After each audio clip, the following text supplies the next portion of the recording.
الحمد لله نحمده ونستعينه ونستغفره ونعوذ بالله من شرور أنفسنا ومن سيئات أعمالنا. من يهده الله فلا مضل له ومن يضلل فلا هادي له.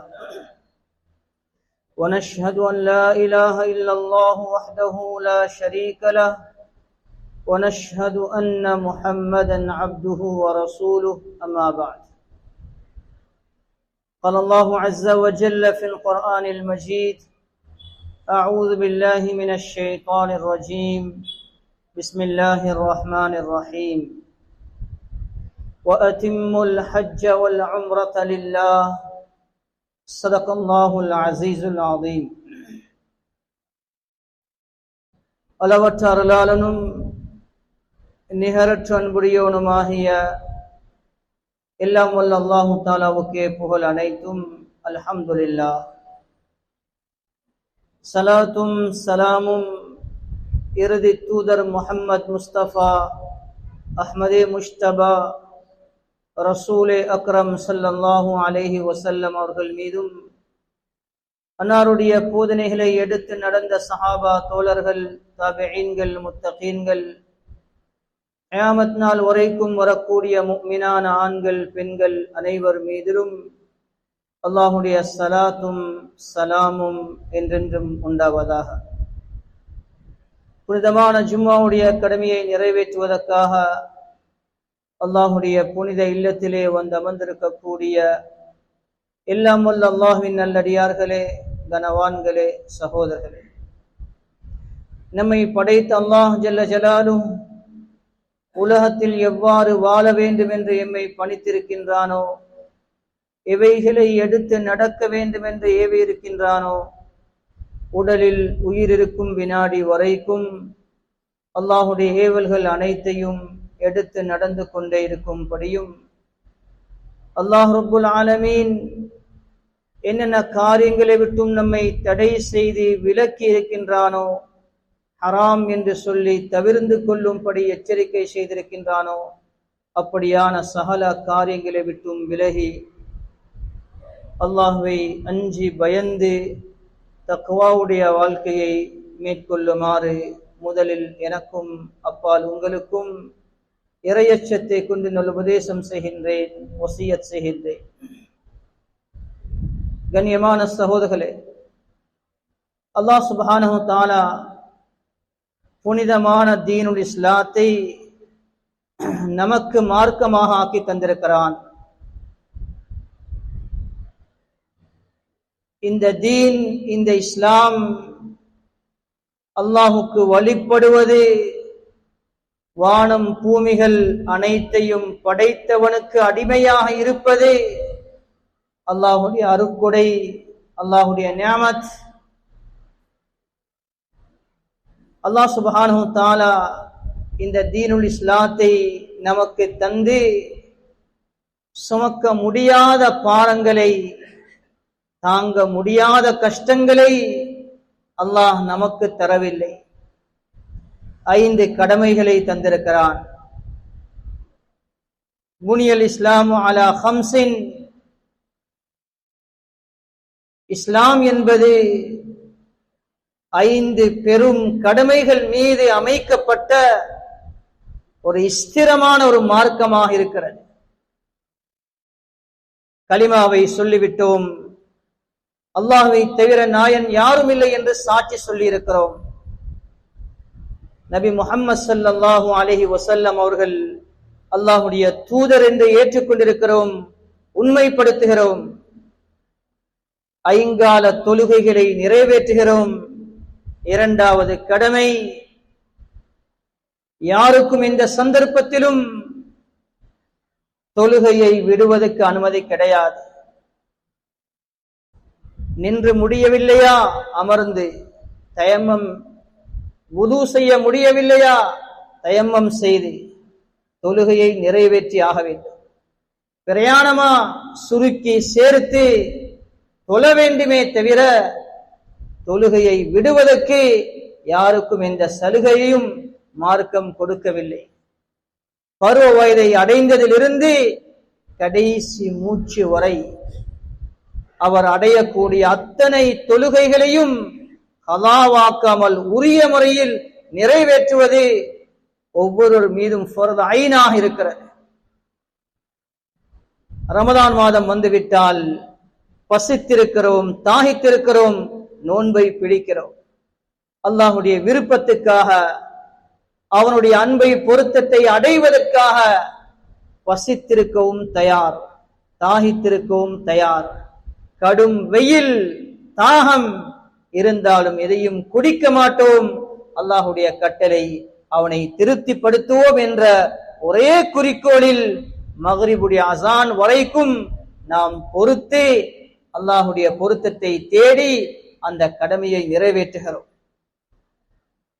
வருடா வருடம் நோன்பை நோட்பதை போன்று வருடா வருடம் ஜகாத்தையும் நிறைவேற்றுகிறோம். வசதி வந்தவர்கள் வருடம் முடிந்து விட்டால், ஜகாத்துடைய நிசாபை அடைந்து விட்டால், அவர்கள் ஒவ்வொருவரும் தன்னுடைய பொருளிலிருந்து ஏழைகளுக்குரிய ஹக்கை அவர்கள் வெளியேற்ற வேண்டும். யாருக்கு ஜகாத் கொடுக்கப்பட வேண்டும் குர்ஆன் பட்டியலிட்டு அடையாளப்படுத்தி சொல்லி இருக்கிறது. எவ்வளவு கொடுக்க வேண்டும் நிர்ணயம் செய்யப்பட்டிருக்கிறது. 102.5% கொடுக்க வேண்டும். கண்ணியமானவர்களே, வியாபாரம், தங்கம், வெள்ளி, கால்நடைகள், விவசாயம், இதே போன்று புதியல் பொருட்கள், இவைகள் ஒவ்வொன்றிலும் ஜகாத் கொடுக்க வேண்டியிருக்கிறது. ஒரு வருடம் முடிந்து விட்டதா கணக்கு பார்க்க வேண்டும். அங்கே 2.5% அதை ஏழைகளுக்குரிய பங்கை ஒதுக்கி அவர்களுக்கு அதை சேர்த்து விட வேண்டும். இவர்களுடைய பணத்துடன் அதை கொடுக்காமல் அதை இணைத்தே வைத்திருந்தால் அது இருக்கக்கூடிய ஏனைய செல்வங்களையும் அழித்து விடும் என்று சொன்னார்கள் நபி ஸல்லல்லாஹு அலைஹி வஸல்லம். எனவே ஜகாத்துடைய கடமை, நோன்புடைய கடமை, ஒவ்வொரு வருடமும் நோன்பையும் ஜகாத்தையும் நிறைவேற்ற வேண்டும்.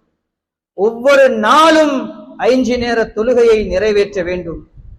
ஒவ்வொரு நிமிடமும் வினாடியும் ஈமானை பாதுகாத்துக் கொள்ள வேண்டும். அல்லாஹ்வை தவிர நாயன் கிடையாது, அன்பு நபி நம்முடைய தூதர் என்ற இந்த இறை நம்பிக்கையில் ஒவ்வொரு வினாடியும் உறுதியாக இருக்க வேண்டும். ஆயுளில் ஒரு விடுத்தம் ஹஜ்ஜை நிறைவேற்ற வேண்டும். கண்ணியமானவர்களே, அல்லாஹ் 5 கடமைகளை நம் மீது தந்திருக்கிறார். ஒவ்வொருவரும் ஆசை வைக்க வேண்டும், என்னுடைய வாழ்க்கையில் அல்லாஹுடைய கடமைகள் அனைத்தையும் நான் நிறைவேற்ற வேண்டும். ஜகாத் கொடுக்கக்கூடியவனாக மாற வேண்டும். ஹஜ்ஜுடைய கடமையையும் நிறைவேற்ற வேண்டும். அதை நிறைவேற்றுவதற்கு தேவையான வளங்களை, முயற்சிகளை, உழைப்பை செய்ய வேண்டும். ஏன்? இந்த ஃபர்லை நான் நிறைவேற்றுவதற்காக. கண்ணியமானவர்களே, எனவே ஒவ்வொரு மூமினுடைய உள்ளத்திலும் என்னுடைய மௌத்துக்கு முன்னால் 5 கடமைகளை அல்லாஹ் தந்திருக்கிறான். எல்லா கடமைகளையும் பூர்த்தி செய்த நிலையில் தான் இந்த உலகத்தை விட்டும் நான் பிரிய வேண்டும் என்ற எண்ணமும் துஆவும் ஆசையும் அதற்கான முயற்சியும் பேராவலும் இருந்து கொண்டே இருக்க வேண்டும். ரமலான் முடிந்துவிட்டால் ஷவ்வாலுடைய மாதம், ஜுல்காதாவுடைய மாதம், ஜுல்ஹஜ்ஜுடைய ஆரம்ப 10 நாட்கள், இந்த 2 மாதங்களும் 10 நாட்களும் அஷ்ஹுருன் மஅலூமாத், ஐயாமுல் ஹஜ், ஹஜ்ஜுடைய நாட்கள், ஹஜ்ஜுடைய மாதங்கள், ஹஜ்ஜுடைய காலம் என்று ரமலான் முடிந்ததிலிருந்து தொடர்ந்து வரக்கூடிய 2 மாதம் 10 நாட்கள் ஹஜ்ஜுடைய காலமாக இருக்கிறது. நம்மிலே ஹஜ்ஜை முடித்தவர்கள் இருப்பார்கள். அதே நேரத்தில் ஹஜ் செய்ய வேண்டும் என்று இந்த வருடம் ஏற்பாடு செய்தவர்கள் இருப்பார்கள். இன்னும் சிலர் அடுத்து வரக்கூடிய வருடங்களில் ஹஜ்ஜை செய்வோம் என்று நாடி நியத்து வைத்திருப்போம். இன்னும் சிலர் ஹஜ்ஜுக்காக துஆ செய்து செய்து வசதி வரவில்லையே என்ற ஏக்கத்துடன் கவலையுடன் இருப்போம். எல்லோருக்கும் அல்லாஹ் மீண்டும் மீண்டும் அந்த பாக்கியத்தை நசீவாக்க வேண்டும். கண்ணியமான சகோதரர்களே, அல்லாஹ்வுடைய குர்ஆன் சொல்கிறது, வஅதிம்முல் ஹஜ்ஜ வல் உம்ரத லில்லாஹ், ஹஜ்ஜையும் உம்ராவையும் அல்லாஹ்வுக்காக நிறைவேற்றுங்கள் என்பது அல்லாஹ்வுடைய கட்டளை. நபி இப்ராஹிம் அலைஹிஸ்ஸலாம் அவர்களுக்கு அல்லாஹ் தஆலா உத்தரவிட்டான், நபியே, ஹஜ்ஜை கொண்டு மக்களை அலையுங்கள், ஹஜ்ஜுக்காக அழைப்பை விடுங்கள் என்று அல்லாஹ் உத்தரவிட்டான். இப்ராஹிம் அலைஹிஸ்ஸலாம் கேட்டார்கள், என்னுடைய அழைப்பு எல்லோருக்கும் எப்படி போய் சேரும், எப்படி கேட்கும்? அல்லாஹ் தஆலா சொன்னான், அஸ்ஸின் வ அலையல் இப்லாக், நீங்கள் அஸான் சொல்லுங்கள், ஹஜ்ஜை அறிவியுங்கள், எத்தி வைப்பது எம்முடைய கடமை, அதை நாம் நிறைவேற்றுவோம் என்று சொல்ல இப்ராஹிம் அலைஹிஸ்ஸலாம் அபு குபைஸ் என்ற மலைக்கு மேலால் ஏறி, யா அய்யுஹன் நாஸ் قد فرض الله عليكم الحج فحجوا, மனிதர்களே, அல்லாஹ் தஆலா உங்கள் மீது ஹஜ்ஜை கடமையாக்கி இருக்கிறான், எனவே ஹஜ்ஜை நிறைவேற்றுங்கள் என்ற அழைப்பை, என்ற அஸானை அவர்கள் விட்டார்கள். அவர்களுடைய அந்த அழைப்பினுடைய சத்தம் அல்லாஹ்வுடைய குதரத்தால் எல்லோருக்கும் அல்லாஹ் எத்தி வைத்தான். கருவில் இருக்கும் குழந்தைகளும் கேட்கக்கூடியதாக அல்லாஹ் ஆக்கினான். கியாமத் வரைக்கும் வரக்கூடிய மக்கள் உலகத்தின் நாலா திசைகளில் இருந்தும்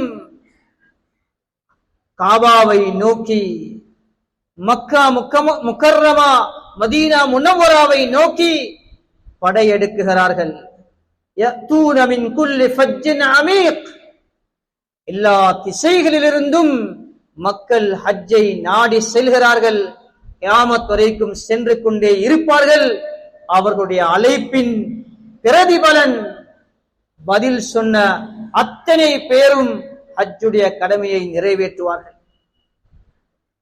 கண்ணியமானவர்களே, இன்ன அவ்வல பைத்தின் வுதிஅ லின்னாஸ் லல்லதி பிபக்கத முபாரகா, இந்த பூமியிலே நிர்மாணிக்கப்பட்ட முதலாவது இறை வணக்கத்துக்காக தயாரிக்கப்பட்ட ஆலயம் என்றால் காபாவாக இருக்கிறது. ஃபீஹி ஆயாத்தும் பையினாத் மகாமு இப்ராஹிம், அங்கே பல்வேறுபட்ட அத்தாட்சிகள் இருக்கிறது, மகாமு இப்ராஹிமும் இருக்கிறது என்று அல்லாஹ்வுடைய குர்ஆன் சொல்கிறது.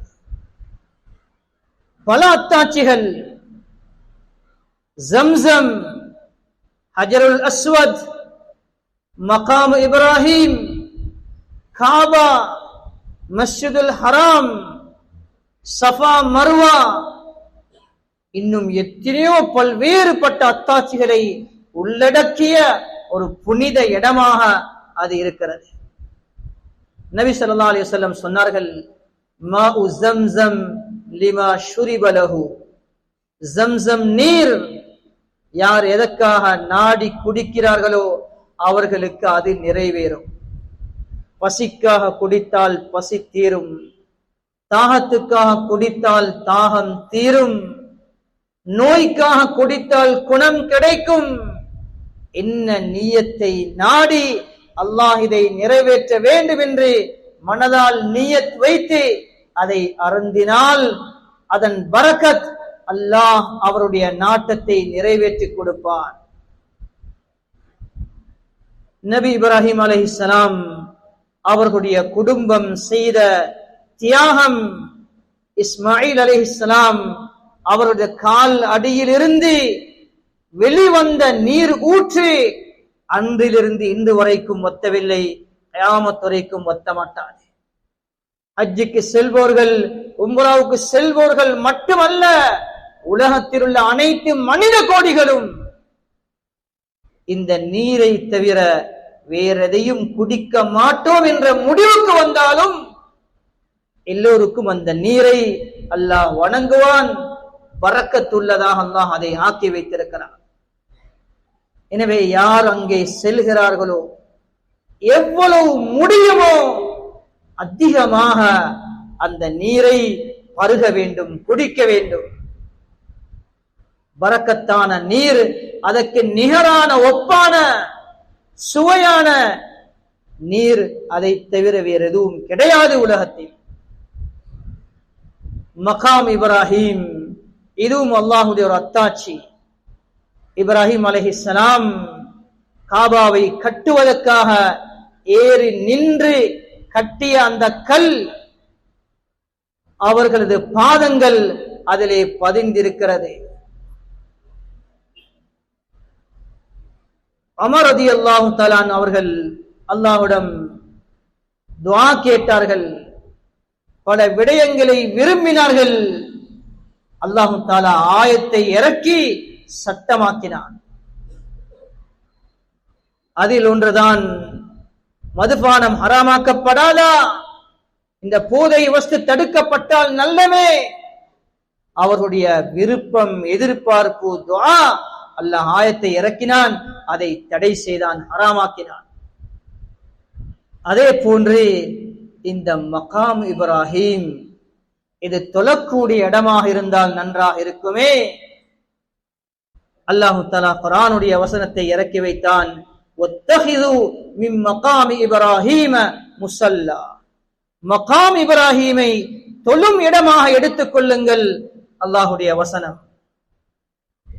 எனவே தவாஃபை முடிக்கக்கூடிய ஒவ்வொருவரும் தவாஃபை முடித்ததன் பின்னால் மகாம் இப்ராஹிமுக்கு பின்னால் வந்து 2 ரகாத் தவாஃபுடைய சுன்னத்தை நிறைவேற்றுகிறார்கள்.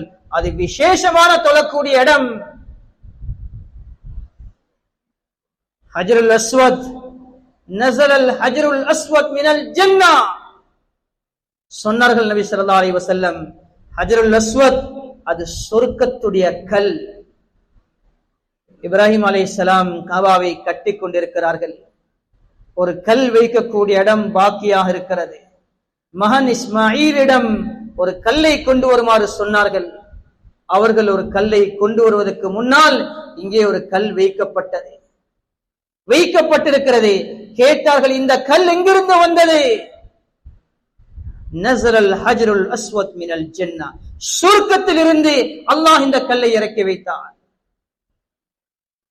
சொன்னார்கள் நபி ஸல்லல்லாஹு அலைஹி வஸல்லம், இந்த 2 கற்கள், ஒன்று ஹஜ்ருல் அஸ்வத், மற்றது மகாம் இப்ராஹிம். இந்த 2 கற்களும் அபியது மினல் லபன், அது பாலை விட வெண்ணிறம். சொன்னார்கள், யாகூத்ததான், இந்த 2 கற்களும் சொர்க்கத்துடைய 2 முத்துகள். இதன் ஹஜ்ருல் அஸ்வத், இதனுடைய வெளிச்சம், பிரகாசம், அதனுடைய ஒளி, அல்லாஹ் தஆலா அதை அணைத்து விட்டார். இல்லாவிட்டால் லஅதாஅ மா பைன ஸமாஇ வல் அர்த், அதனுடைய பிரகாசத்தை, ஒளியை அல்லாஹ் அணைத்து விட்டான். இல்லாவிட்டால் அதனுடைய வெளிச்சம் வானத்துக்கும் பூமிக்கும் இடப்பட்ட முழு இடங்களையும் அது வெளிச்சத்தால் நிரப்பும் என்று சொன்னார்கள். அவ்வளவு பரக்கத்தான ஒரு பொருள் தான் ஹஜ்ருல் அஸ்வத். அந்த கல்லை நபி ஸல்லல்லாஹு அலைஹி வஸல்லம் அவர்கள் முத்தமிட்டார்கள். ஹஜ்ரத் உமர் ரலியல்லாஹு தஆலா அவர்களும் அதை முத்தமிட்டார்கள். எனவே நபியவர்கள் முத்தமிட்டார்கள், எனவே நாமும் முத்தமிடுவது சுன்னத். உமர் ரலியல்லாஹு தஆலா அவர்கள் முத்தமிட்டு விட்டு சொன்னார்கள், இன்னி அஅலமு அன்னக ஹஜர், எனக்கு தெரியும் நீ ஒரு கல்லுதான். ஆனாலும் லவ்லா அன்னி ரஅய்து ரசூலல்லாஹி ஸல்லல்லாஹு அலைஹி வஸல்லம் யுகப்பிலுக் மா கப்பல்து, நபி ஸல்லல்லாஹு அலைஹி வஸல்லம் அவர்கள் உன்னை முத்தமிட நான் காணாவிட்டால் நான் உன்னை முத்தமிட்டிருக்க மாட்டேன் என்று சொன்னார்கள். ஏன் அந்த கல்லை முத்தமிடுகிறோம்? கல் வணக்கமோ ஏனைய பொருட்களை வணங்குவதோ நம்முடைய மார்க்கத்தில் கிடையாது. ஏன் முத்தமிடுகிறோம்?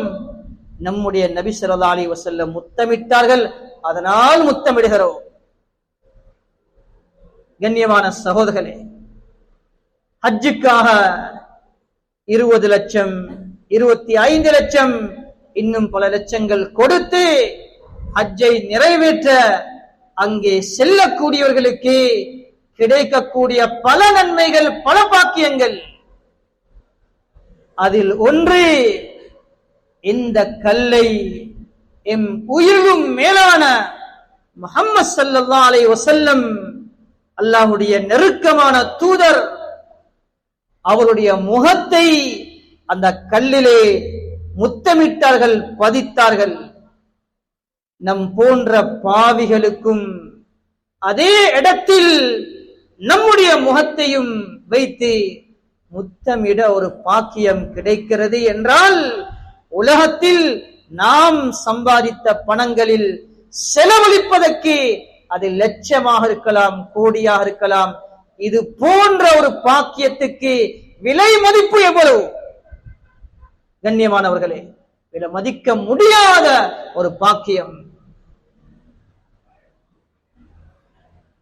நபி ஸல்லல்லாஹு அலைஹி வஸல்லம் அவர்களுடைய புனிதமான அந்த மேனி பட்ட இடத்தில் நம்முடைய உடம்பின் பகுதியும் படுகிறது என்றால் அது ஒரு பாக்கியம். கண்ணியமான சகோதரர்களே, சஃபா மர்வா, இன்ன ஸஃபா வல் மர்வத மின் ஷஆயிரில்லாஹ். அல்லாஹ்வுடைய குர்ஆன் சொல்கிறது, சஃபாவும் மர்வாவும் அல்லாஹ்வுடைய அத்தாட்சிகள், அடையாளங்கள்.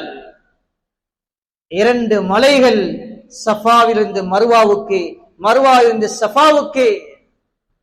புனித அல் குர்ஆனில் எந்தெந்த இடங்களை பற்றி, காபாவை பற்றி பல வசனங்கள், மகாம் இப்ராஹிமை பற்றி, மஸ்ஜிதுல் ஹராமை பற்றி, இது போன்று சஃபா மர்வாவை பற்றி, இந்த இடங்களை பற்றி எல்லாம் புனித அல் குர்ஆன் பெயர் எடுத்து பேசுகிறதோ அப்படியான அந்த இடங்களுக்கு மத்தியில் நடமாடக்கூடிய, அமல் செய்யக்கூடிய, பார்க்கக்கூடிய ஒரு வாய்ப்பு என்றால் விலை மதிக்க முடியாத ஒரு பாக்கியம். அங்கே மதீனா முனவ்வரா, மதீனா முனவ்வரா ரவுதா ஷரீஃப் அங்கே இருக்கிறது. அன்பு நபி ஸல்லல்லாஹு அலைஹி வஸல்லம் அவர்களுடைய ரவுதா அங்கே இருக்கிறது. மக்காவிலே பிறந்த நபி அவர்கள் மதீனாவுக்கு ஹிஜ்ரத் செய்தார்கள். மதீனாவிலே வாழ்ந்து அங்கே மரணம் அடைந்தார்கள். அங்கேயே அவர்களுடைய ரவுதா ஷரீஃப் அங்கே இருக்கிறது. சொன்னார்கள் நபி ஸல்லல்லாஹு அலைஹி வஸல்லம், மா பைன கப்ரி வ மின்பரி ரவுதத்தும் மின் ரியாதில் ஜன்னah. என்னுடைய கபர், என்னுடைய மிம்பர், இந்த 2க்கும் மத்தியில் இருக்கக்கூடிய அந்த இடம் இருக்கிறதே, அது சொர்க்கத்துடைய பூங்கா என்று சொன்னார்கள். மதீனா முனவ்வராவுக்கு, மஸ்ஜிது நபவிக்கு செல்லக்கூடியவர்கள் அந்த இடத்துக்கு சென்று 2 ரகாத் தொழுவார்கள். அங்கே தொழுவது சுன்னத்தாக இருக்கிறது. அது எந்த இடம்? அன்பு நபி அவர்களுடைய பொன்னான வாயினால் சொன்ன இடம். என்னுடைய பிம்பர், என்னுடைய கபர், இந்த 2க்கும் மத்தியில் உள்ள இந்த இடம் இருக்கிறதே, சொர்க்கத்துடைய பூங்கா என்று சொன்னார்கள். உலகத்தில் இந்த இடத்தை அன்பு நபி ஸல்லல்லாஹு அலைஹி வஸல்லம் சொர்க்கத்துடைய பூங்கா என்று சொன்னார்களோ, அந்த இடத்தில் நின்று தொழுது துஆ கேட்டு, சுப்ஹானல்லாஹ், எவ்வளவு பெரிய பாக்கியம். ஆயிரக்கணக்கான சஹாபாக்கள் அடக்கம் செய்யப்பட்டிருக்கக்கூடிய ஜன்னத்துல் பகீ இருக்கிறது. மஸ்ஜிதுல் ஹராமிலே ஒரு தொழுகை 1,00,000 தொழுகைக்குரிய நன்மை, மஸ்ஜிது நபவியிலே ஒரு தொழுகை 50,000 தொழுகைக்குரிய நன்மை. இவ்வாறான இந்த அமல்கள் எல்லாம் செய்யக்கூடிய சந்தர்ப்பம் கிடைக்கிறது என்றால் முந்தி அடிக்க வேண்டும், முனைய வேண்டும், ஆசை வைக்க வேண்டும். சொன்னார்கள் நபி ஸல்லல்லாஹு அலைஹி வஸல்லம், ஹஜ்ஜை துரிதப்படுத்துங்கள், ஹஜ்ஜை துரிதப்படுத்துங்கள், வீண் காரணங்கள் சொல்லி தாமதப்படுத்த வேண்டாம். ஃபைன்னஹு லா யத்ரி மா யாரிது லஹு, ஏனென்றால் அவருக்கு என்ன நடக்கும் என்பதை அவர் அறிய மாட்டார். இன்று இருக்கக்கூடிய வசதி அடுத்த வருடம் இல்லாமல் போகலாம். இன்று இருக்கக்கூடிய ஆரோக்கியம் அடுத்து வரக்கூடிய காலத்தில் இல்லாமலாகி நோயாளியாக மாறலாம். எனவே ஆயுளில் ஒரு விடுத்தம் என்பதால் பிற்படுத்தலாம். ஆனாலும் வசதி வந்ததன் பின்னால் நாம் அனாவசியமாக இதை பிற்படுத்தி செய்ய முடியாத நிலைக்கு ஆகிவிடக் கூடாது. ஒரு மனிதர் நபி ஸல்லல்லாஹு அலைஹி வஸல்லமிடம் வந்தார். யா ரசூலல்லாஹ், என்னுடைய தந்தை ஹஜ்ஜை செய்ய நாடி நியத் வைத்திருந்தார். ஆனால் அவரோ ஹஜ்ஜை நிறைவேற்ற செல்லுவதற்கு முடியாத நோயாளியாக இருக்கிறார். அஃபஹுஜ்ஜன், அவருக்காக நான் ஹஜ்ஜை நிறைவேற்ற வேண்டுமா என்று கேட்டார்கள். சொன்னார்கள் நபி ஸல்லல்லாஹு அலைஹி வஸல்லம், ஆம், நீங்கள் அவருக்காக அந்த ஹஜ்ஜை நிறைவேற்ற வேண்டும் என்று சொன்னார்கள். கடமையான நம்முடைய ஹஜ்ஜை நாம் நிறைவேற்ற வேண்டும்.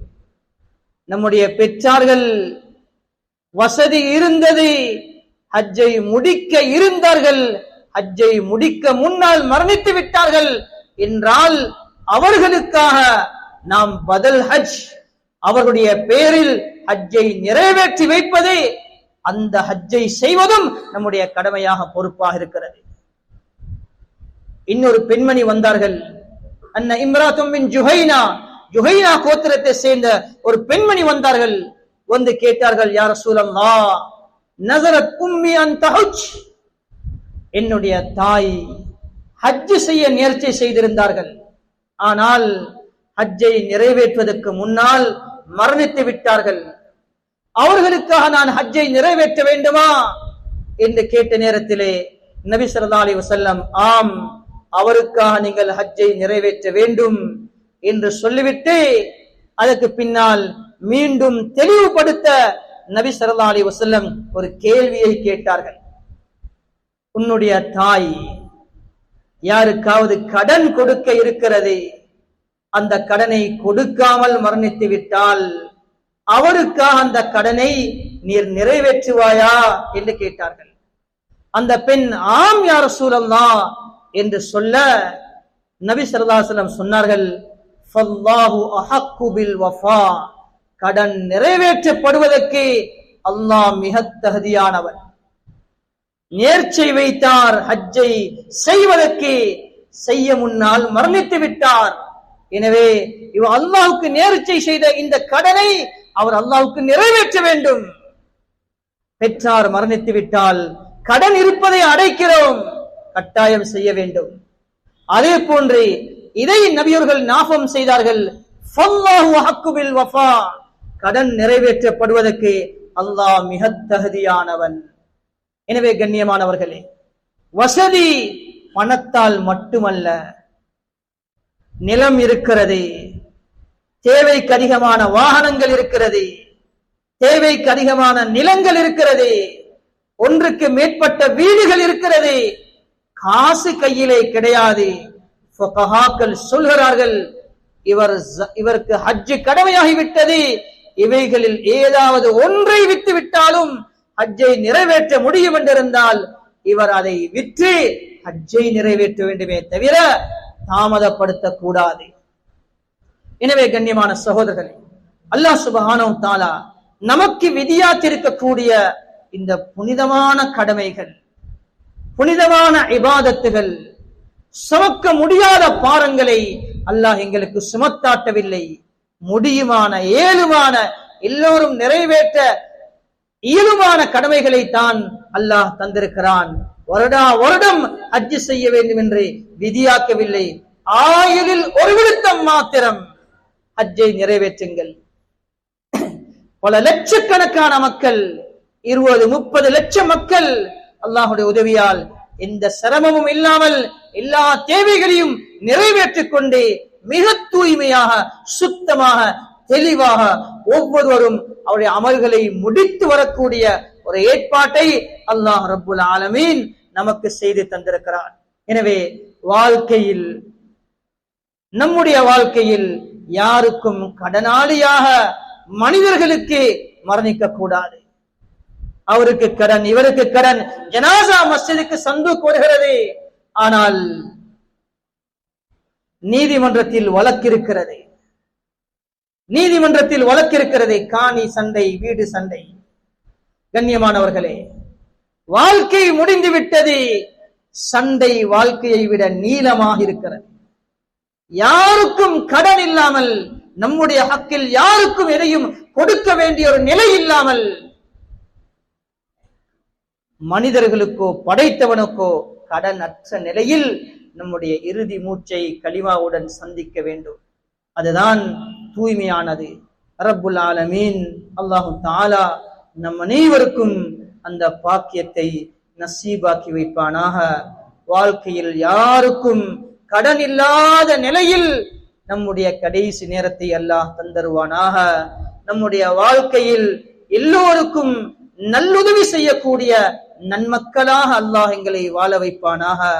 அவனால் விதிக்கப்பட்ட எல்லா கடமைகளையும் நிறைவேற்றியவர்களாக அவனை சந்திக்கும் பாக்கியத்தை தந்தருவானாக. யாரெல்லாம் ஹஜ்ஜுக்காக நாடி நியத் வைத்திருக்கிறார்களோ அல்லாஹ் அவர்களுடைய ஹஜ்ஜை நிறைவேற்றி கபூலாக்கி கொடுப்பானாக.